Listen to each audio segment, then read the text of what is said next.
Kalau menurut kalian bangsa dan ras yang paling unggul di muka bumi adalah Amerika? Bukan. Rusia? Bukan juga. Jerman? Inggris? Prancis? Juga bukan. Cina? Apalagi? Bukan guys. Menurut ahli DNA dari Oxford University, Stephen Oppenheimer, pada acara bedah bukunya berjudul Eden in the East, Surga di Timur, bahwa induk peradaban manusia modern bukan berasal dari Mesir, bukan dari Mediterania, dan tidak juga dari Mesopotamia, bukan pula dari Barat apalagi Cina, tetapi peradaban manusia modern justru dari Indonesia. Iya guys, bangsa ini merupakan pewaris tunggal kejayaan bangsa-bangsa besar di masa lalu. Dan agaknya, Profesor Aricio Santos dari Brasil pun selaras dengan teori Oppenheimer. Dalam buku Atlantis The Lost Continent Finally Found, ia menyatakan bahwa titik Atlantis itu ada di Sundaland.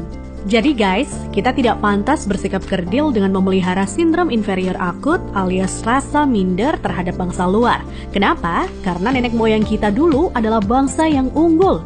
Nenek moyang bangsa-bangsa. Jelas ya guys? Lantas, kenapa ada sejarawan menyebut bahwa nenek moyang kita itu tidak beradab, bodoh, penyembah berhala? Itu faktor penjajahan atau kolonisasi guys, yakni pembodohan, pengaburan, dan pembengkokan sejarah oleh kaum penjajah. Menurut Juri Lina dalam buku Architect of Deception, Secret of Freemasonry, ada 3 cara melemahkan dan menjajah suatu negeri. Pertama, kaburkan sejarahnya. Kedua, hancurkan bukti-bukti sejarah bangsa itu hingga tidak bisa lagi diteliti dan dibuktikan kebenarannya. 3, putuskan hubungan mereka dengan para leluhur dengan mengatakan bahwa leluhur itu bodoh dan primitif. Guys, sejarah Nusantara ini dibikin oleh kaum penjajah seolah-olah hanya dimulai dari era kemerdekaan atau paling jauh di era Raja-Raja Nusantara dulu versi penjajah. Tahu nggak sih guys, ribuan tahun lalu Nusantara terbagi dalam 3 era loh. Era pertama disebut era Wangsa Keling. Wangsa artinya bangsa, sedang Keling artinya kuat. Jadi Wangsa Keling maksudnya adalah bangsa yang kuat. Konon di era ini, leluhur kita berekspansi hingga Kamboja, Vietnam atau Indochina, Thailand, Burma, Sri Lanka, India, sampai ke Madagaskar. Raja yang terkenal bernama Shailendra.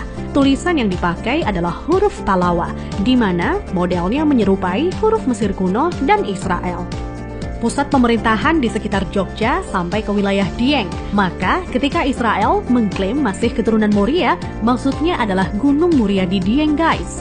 Dieng artinya penguasa, kemudian bergeser menjadi Dahnyang atau Dayang, artinya juga penguasa. Setelah Wangsa Keling menghilang, di Tenggarai munculnya situs Dieng maupun Candi Borobudur. Nah, habisnya era Wangsa Keling ditandai dengan bangunan Bako atau Baki, yang artinya kuburan atau berakhir, dan ditandai dengan berdirinya Candi Boko atau Bako. Era selanjutnya adalah era Medang Kamulyan. Medang artinya kemajuan dan Kamulyan artinya kemuliaan atau kejayaan. Bahwa Medang Kamulyan zaman kemajuan terutama bidang keagamaan. Agama lebih dititik beratkan dalam sistem pendidikan terpadu mulai dari lingkup kecil hingga besar. Rajanya yang terkenal adalah Ratu Boko. Di era itu merupakan cikal bakal munculnya huruf Sangsekerta yang dikenal oleh Aji Saka. Aji artinya sesuatu yang dihormati, dan Saka artinya penyangga, caga, atau tiang. Nah, tiang jika bergeser ke Cina menjadi Tian atau Tuhan. Jadi guys, Aji Saka artinya sesuatu yang dihormati karena Tuhannya, atau segala sesuatu yang mengacu pada Tuhan yang sangat dihormati. Kemudian huruf-huruf tadi akhirnya menjadi bahasa Sangsekerta. Jadi guys, Sangsekerta itu asli berasal dari bumi Nusantara atau Indonesia, bukan dari India. Kenapa? Di India tidak ada kata-kata sang. Jika berbasis kata sang, justru lebih dekat ke Cina.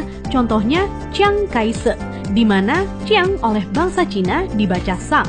Jadi guys, sang itu berasal dari bahasa asli Indonesia tempo dulu, yakni bahasa Saka. Huruf yang dipakai di era Ratu Boko adalah Sangsekerta. Iya, kerta artinya 4, sedang sang asal kata wangsa atau bangsa. Jadi, Sangsekerta itu 4 bangsa yang meliputi antara lain, pertama, bangsa Qin yang meliputi bangsa Cina sendiri, Vietnam, Laos, dan Kamboja.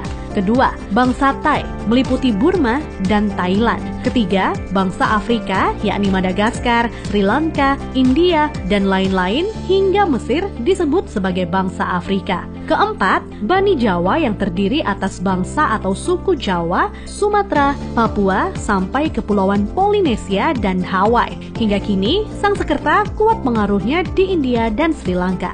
Dari keempat bangsa tersebut, penguasa yang terkenal ialah Ratu Boko. Jika keempat unsur bangsa itu digabungkan, maka timbul istilah Nuswantara atau Nusantara. Nusa artinya pulau, antara artinya jarak, maka makna Nusantara adalah bangsa yang hidup di pulau-pulau yang tersebar dari Kepulauan Polinesia di ujung timur hingga wilayah Madagaskar atau Afrika. Selanjutnya dari era Medan Kamulyan berganti ke era Kahuripan. Kahuripan artinya kehidupan. Raja yang terkenal adalah Hayam Wuruk atau Brawijaya III yang terkenal dengan sebutan Jumadil Kubro sebagaimana makamnya di Troloyo, Trowulan, Mojokerto. Maksud kata Jumadil adalah Jum'ah atau Jumat yang artinya berkumpul atau bersatu dan Kubro artinya besar. Jadi Jumadil Kubro maknanya adalah berkumpulnya sesuatu yang besar atau istilah Sangsekerta disebut Sumpah Palapa. Melalui Sumpah Palapa, Hayam Wuruk berhasrat membangun kembali Nusantara sebagaimana dulu pernah gemilang di era Medan Kamulyan. Ia ingin menyatukan Nusantara yang telah tercerai-berai menjadi beberapa kerajaan atau wilayah kecil-kecil. Dan patih yang melegenda adalah Gajah Mada. Nah, hal yang tidak tercatat atau dihilangkan oleh sejarah modern ialah guratan atau ukiran pada batu sumpah palapahnya Gajah Mada yang ternyata berlafadzkan La ilaha illallah, tiada Tuhan kecuali Allah. Itulah guys catatan yang hilang dari sejarah leluhur kita yang menurut Arisio Santos. Leluhur kita merupakan nenek moyang bangsa-bangsa. Thanks to watching.